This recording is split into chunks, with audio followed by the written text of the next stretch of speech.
And coming up right now is the workplace. You got me working, and we're putting in every day. You got me working, and we're pushing it in every way. And of course, we have on the line Mr. Mark Kerr-Jarrett, a businessman from Montego Bay. Good afternoon, my friend. Hi, good afternoon, Vernon. How are you doing? Great to have you. When I have you, man, then I have to give thanks. I know you are one gentleman. You're not afraid to speak your mind. And as a businessman from Montego Bay, I think we need to hear from persons like you more often. A very solid voice when you talk. I just want to remind you that we have friends who are listening in New York, New Jersey, Connecticut, and right here in Jamaica, of course, because there are other stations that are getting our feed. So it's great to have you. Now, we're going to be discussing a number of issues, and we'll take a break at about, say, after 3 we come back. We take a break at about 3 o'clock, then we come back to you probably after, say, 10 minutes past 3. Now, you mentioned some time ago, you were quoting about your concerns about payments when workers are made redundant. And I'm sure many persons will say, what is he saying? But it's something that we have to think about seriously, because while some workers are permanently employed and they might be entitled to redundancy, there are some who are not. But then I think your concern was the cost to the business, and that should be a cost that we can't ignore, because if you're unable to pay redundancy payments, and that can have an impact on the viability of the business. So we've invited you here this afternoon for us to take a look at that. I don't know to what extent you're aware of what happens in other countries, but to give us your view on that, plus other matters. Yeah, thank you. It's something I brought up the other day, and it's something that I've also experienced, is that in Jamaica, when you want to retool or upskill or improve the performance of a company, whether through mechanization or upskilling or reallocating of departments and responsibilities, what's required in Jamaica is that you got to pay notice pay and you have to pay redundancy. So what you're doing is you're more than doubling up the employee costs on the business. Let me give you an example. Back in 1996, when we wanted to mechanize the sugar harvesting and delivery system, right, it would mean buying a mechanical harvester, buying trucks, buying infield wagons and all kinds of stuff to facilitate this.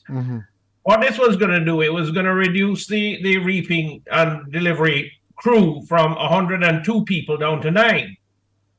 Wow. And the equipment was going to cost $550,000 US. But the redundancy and termination payments was almost double that.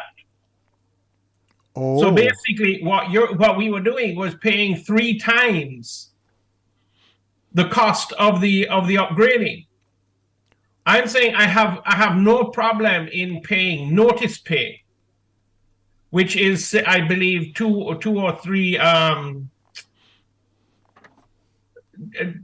think it's 2 weeks for every year work. I think over 10 years, like it goes up to and 3 weeks. And then you pay the notice pay, but then the redundancy pay was 3 weeks for every year under 10 and 4 weeks for every year over 10. And particular to the sugar industry, it was 14 weeks notice pay. Yeah. So what you end up doing is having to borrow money to buy the equipment and having to borrow money to pay the redundancy. I'm saying let's pay the notice pay, which will support the individual during the period of termination and finding another job. Right. But the redundancy portion, which is really quite catastrophic, especially for a lot of long service people, is crippling to the business, because we had to borrow money to pay the redundancy and to buy the equipment.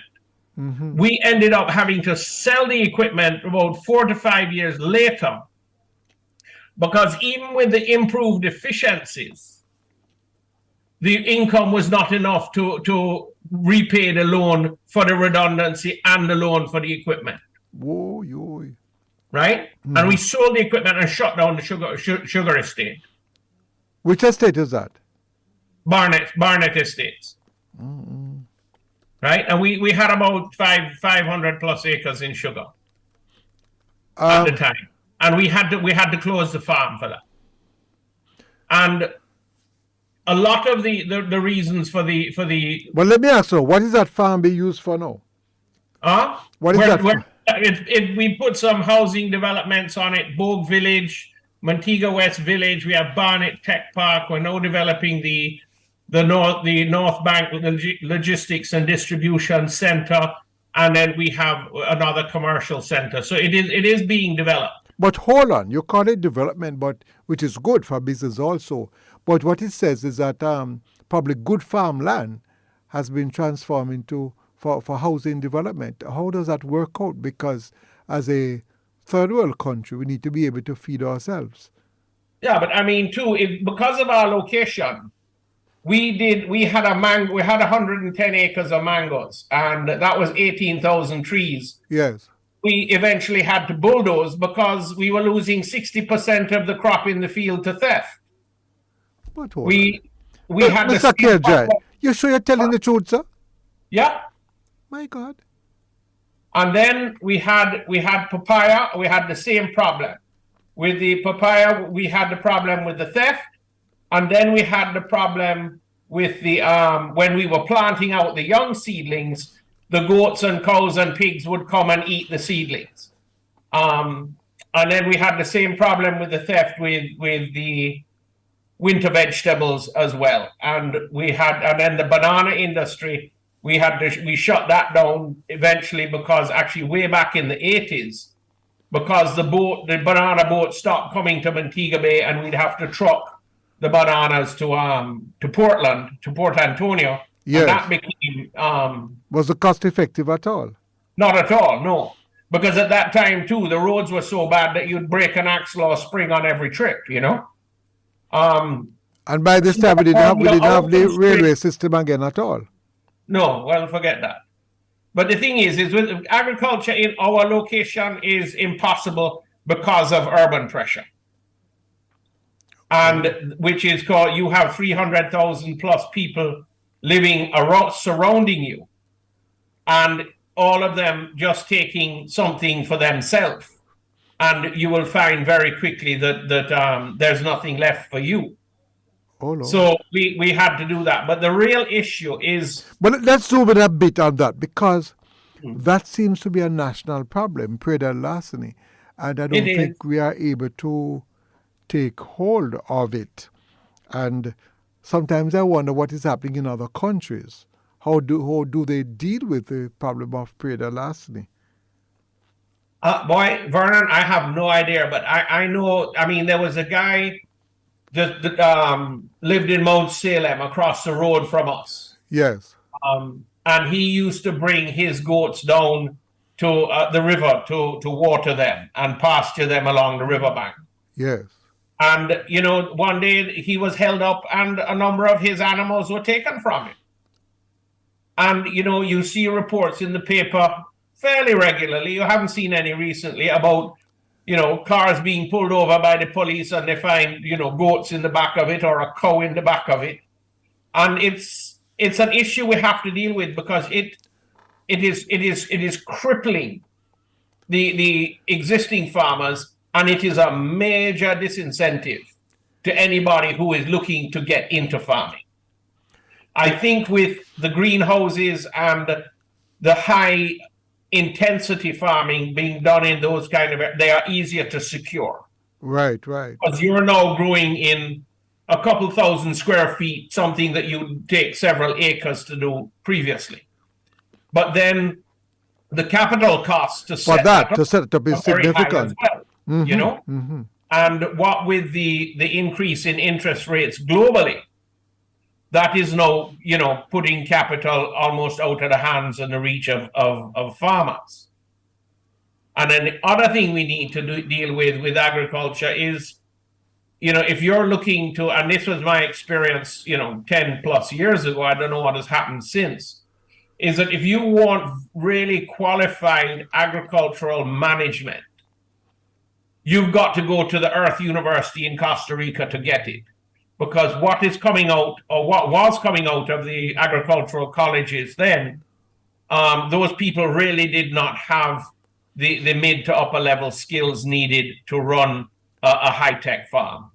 When you say the mid to upper level skill, you're speaking about administrative skills in terms of accounting, leadership, or about technical skills? Agricultural knowledge.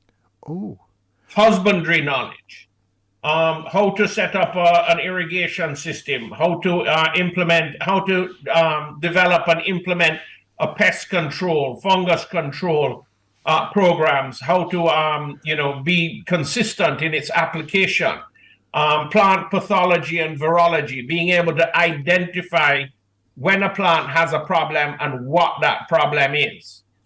And we have seen where we have had challenges in places like St. Elizabeth with the scallion and so on, with those worms. Oh.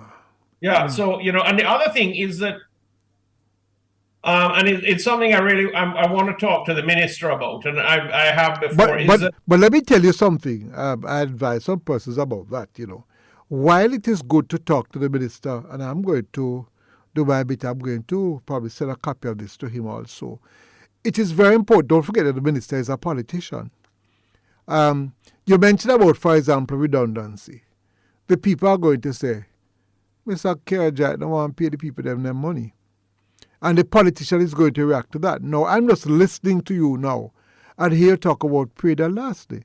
Now, that means something to me. Whether you're a big man or a small man, we know that the country needs to produce. We see what's happening in Ukraine and Russia.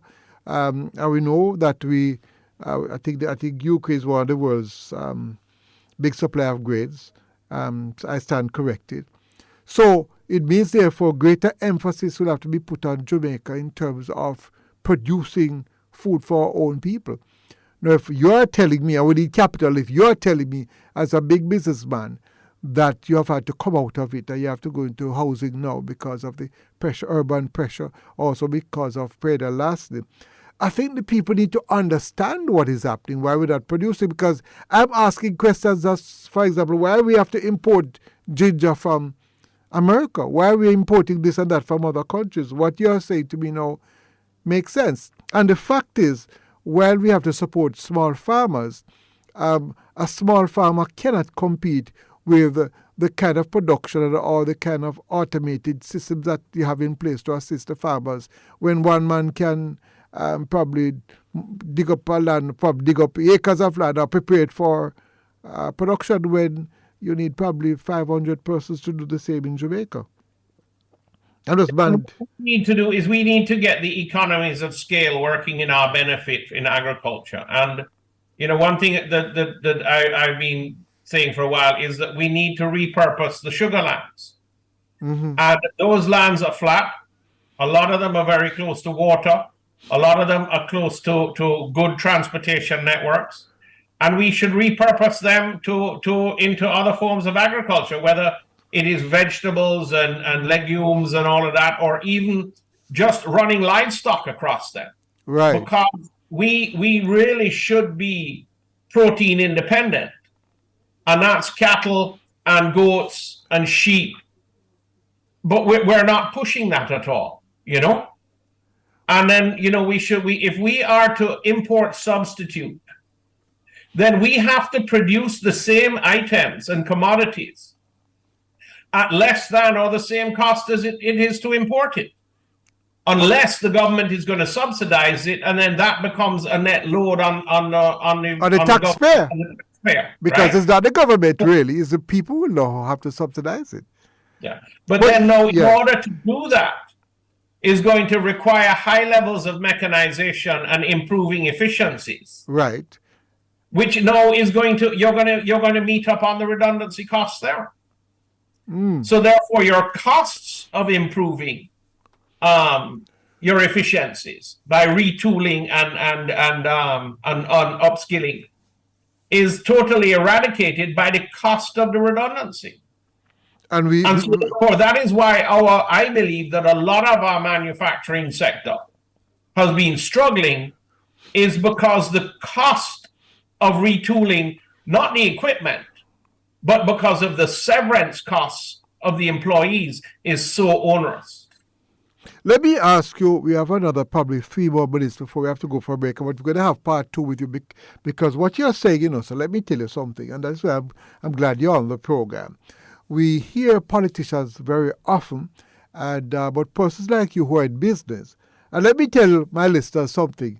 No matter how much money you're making, Mr. Kerr-Jarrett, you only can sleep. How many beds you sleep on, sir? Yeah, one bed. One bed. Much piece of clothes you can wear at any time. I hear you. Right. So, what Mr. Butch Stewart has died, what has he taken with him? Absolutely nothing. Besides probably one suit of clothes and a coffin.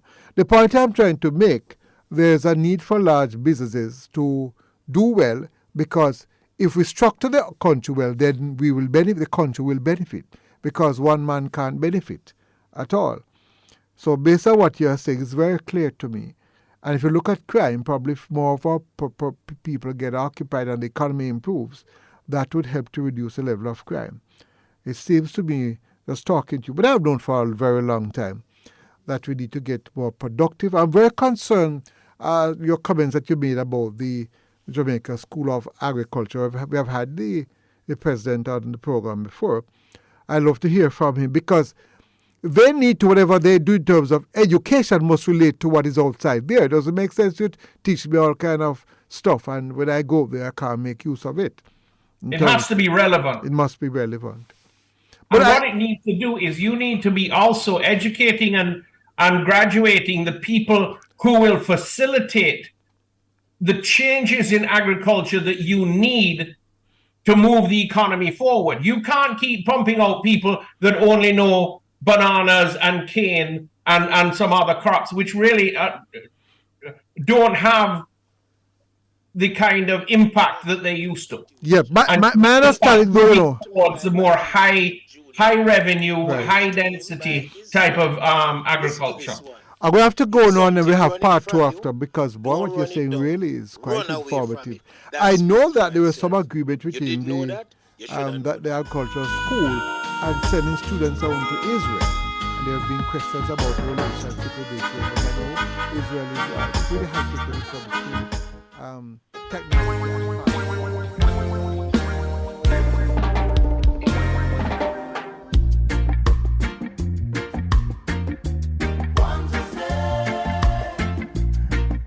Welcome back. You're listening to Spot On with Vernon Derby, the People's Program, of course. Good afternoon to all my friends in New Jersey, New York, Connecticut, in Florida, Lauderhill especially, all my friends and relatives there, all the best. Of course, there are persons listening in the rest of the Caribbean. Yeah, you continue to stay with this program. Well, we started part 2 with a businessman who's well known in Jamaica, not just Jamaica, but the Caribbean, Mr. Kerr-Jarrett, Mark Kerr-Jarrett. We're trying to get him back on line with us to continue. I'm here, Vernon. Yes, right. Listen, sir. I know you don't see yourself as another man, but you have made some very strong points, which the nation needs to take very seriously. And we can actually be taking a break. But you know what I'll be doing, sir? I'm doing what I need to do to get information out. Because I do this for my country. And I think the information needs to go out. And you have made some very valid points about productivity, about retooling. We have always heard talk about, we heard about retooling from in the 60s coming up about the type of industries we have here. Now things are getting even more modern. Now we talk about AI. So the days of just being hewers of wood and carriers of water has to change. The way we train our people, we must be training them in the modern way. I must tell you, in the 60s when I went to school, Mr. Kerr-Jarrett, probably is worthless, me worthless, I was exposed to things that prepared me for the computing world. This is from the 60s.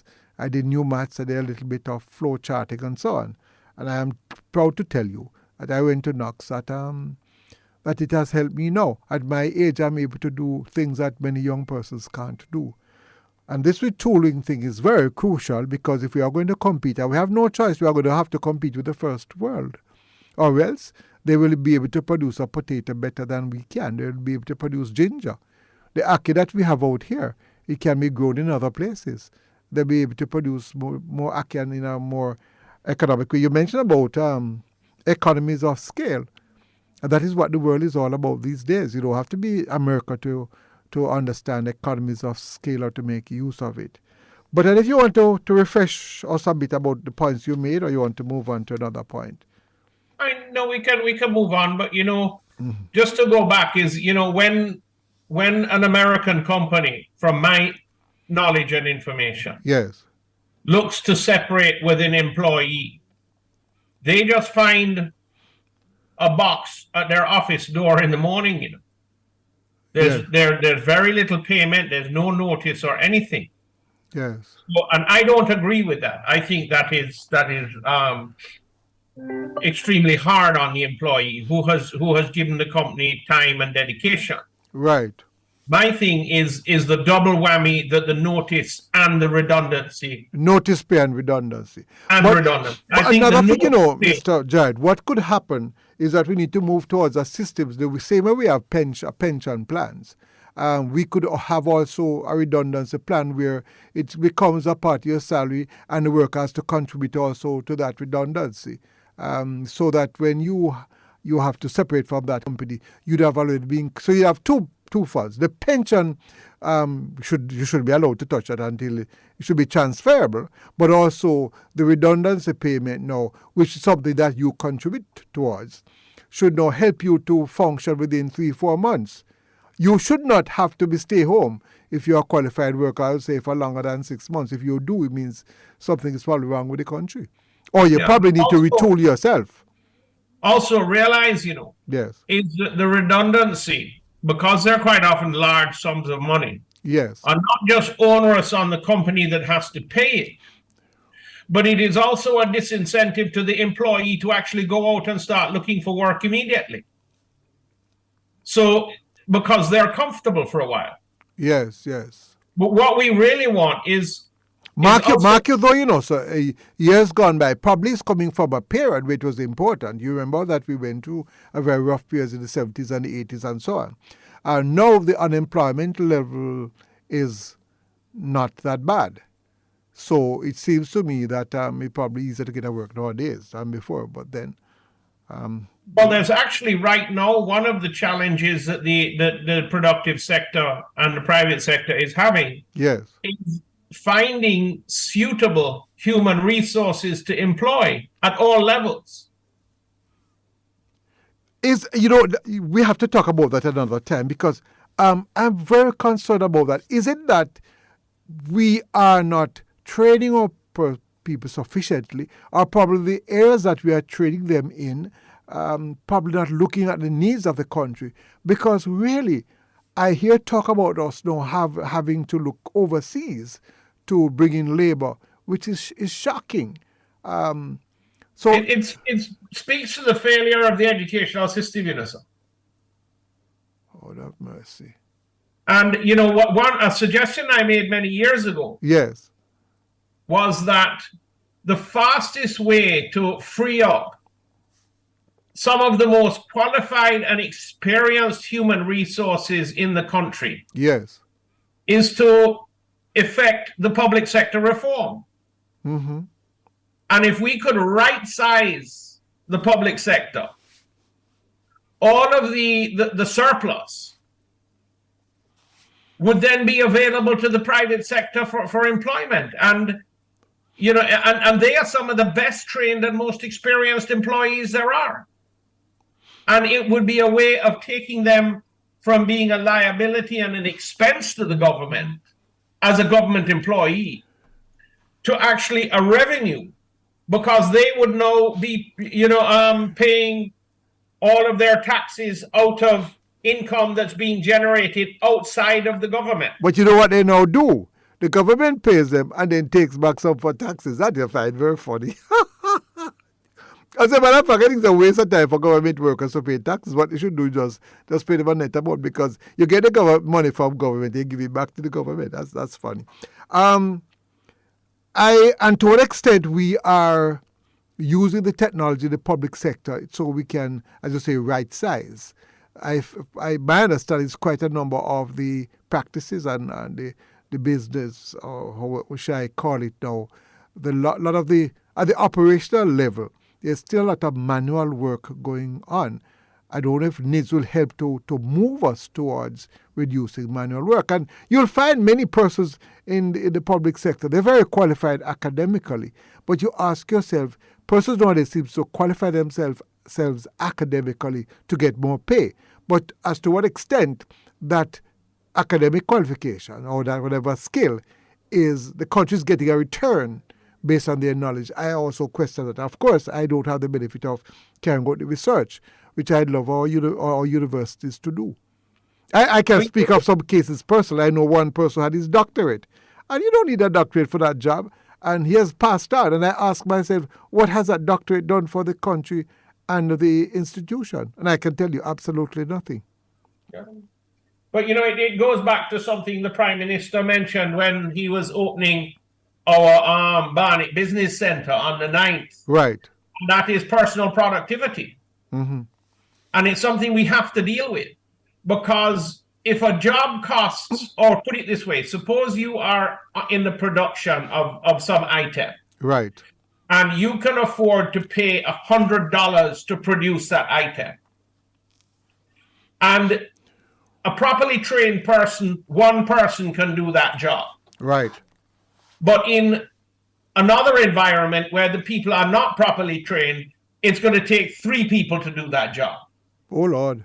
That job still, you can only pay $100 for that job. Yes, yes. So either you pay one person with high levels of productivity, or you pay 3 persons, or you pay 3 people $33 to do it. Mr. Kerr-Jarrett, you see that? You know where the problem lies, sir? That you are in business. Training. No, that's not where the problem lies. The problem lies in that somebody like you, you're in business and not in politics. Well, hopefully if you go into politics, you would think the same way. That's the problem, Mr. And it comes down to training, though, Vernon. Yeah. No, I agree. It comes down to training, but it has to be a mindset in terms of our leaders. Mm-hmm. To be able to be trainable. Right. Upskill. Mm-hmm. And a lot of the redundancy payment system was put in place, I believe, because the people who were losing their jobs didn't have the capacity to upskill. And you have to, if you do recall, I'm sure your memory is probably better than I am as far as business is concerned. We went through a period when interest rates, we went through a period of political upheavals, when many businesses closed down, and therefore the way to deal with that was high interest rates and redundancy. The fact is now, how do we now transform the country from that period? We have moved out, I think we have stabilized interest rates and so on. But some of the philosophies that we had then, if you ask me, is still with us, like a Duppy. Yeah, I mean, we because unfortunately, yes, a lot of those issues carry a lot of political weight. Right. But we need to get beyond it. If we are, let me put it this way, if we develop the people of this country, the people will develop the country. Yes. Government can't develop the country. I hear you. It is only the private sector that can develop. The government can put in infrastructure. Yes. And create the right environment. Job creation and economic growth. Yes. That is dependent upon the private sector. Yes. And we have to have the people available in the private sector that have the personal productivity, the drive, and this education and the training. Yeah. But then you have to carry the country forward. But then you have to understand, Mr. Kerr-Jarrett, that the nation lost quite a bit of the those with the acumen. Like myself, for example, I'm good at analyzing and discussing and so on. I never saw myself as a businessman. We have lost quite a bit of that business acumen over the years. Mm-hmm. And we're not replacing it. No. And the public training that we are giving our youngsters, we are training more persons to become not business persons, but to become hewers of wood and carriers of water. Yeah, and also, I mean, I would dare to say, and I stand corrected. Yes. Is that I believe we're focusing too much attention on tertiary education and not enough on early childhood, primary, secondary, and vocational training. Mr. Kerr-Jarrett, let me ask you a question, sir. Have you been asked by any of the universities to address any of their students? No. Good. And have you know, sir, that a murderer, a convicted murderer, was asked to address students at the University of the West Indies? All right? And here you are, a businessman, practical experience. You have never been invited. It is amazing. Please don't forget, that many business persons, internationally and also locally, have never had tertiary education. I think the founder of Microsoft, right here in Jamaica, Bush Stewart, and others have never. But you'll be surprised the knowledge that they have that can bring to bear in terms of the realms of academia. We only have we have 1 minute, sir. But I before you even go and make your final point, I want to thank you for making. This is also a university, and that's why you're here. You have been educating us. That's why we call this program the People's University. And I am going to do what needs to be done to get what you said today disseminated as much as possible. I have another minute to make your final point. Well, thank you very much. I hope you'll find the time. I know you had leave board meeting to be here this afternoon, but sometimes persons like you need to speak to the people, sir, and we really appreciate it. I really appreciate the opportunity, Vernon, and don't get me wrong. I think the potential in Jamaica is phenomenal. And I love this country. I'm not going anywhere. Anything I can do to drive it forward, I will. I think the people of this country are our best resource, but we have to train them. The DPP made the same statement this morning. I saw it reported in the papers. Same statement. No, it is our responsibility as a nation. Yes. To develop the people. Right. So that they can develop the country. And we have to give them the foundational educational input that they can upskill themselves at any period in their life. Right. I want to thank you very much. I have to leave you. We just never can tell. If you have the time, can talk to us another time again, because we're really willing to have you. And I hope those who are living overseas are learning from you. And we never can tell. Some of them might even come back to Jamaica to do business. I hope they do, sir. Right. Because, Jamaica, there is no better place to raise a family. Right. And with the economic climate and environment we now have, we are a solid investment destination. Well, and come home, bring your skills home, and bring your capital and your skills home, and let's build Jamaica. Well, Bishop Manning, I think, is doing the same thing with this station.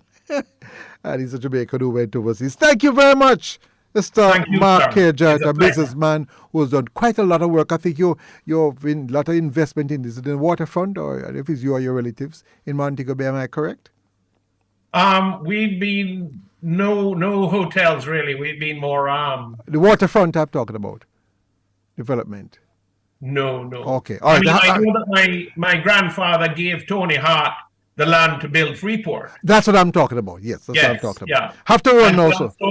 He also gave the land for the airport, and his dream was one plane a week back in the 30s. One plane a week. I know we have enough for plane. Thank you very much, Mr. Welcome, sir. Mark Kerr-Jarrett, businessman from Montego Bay.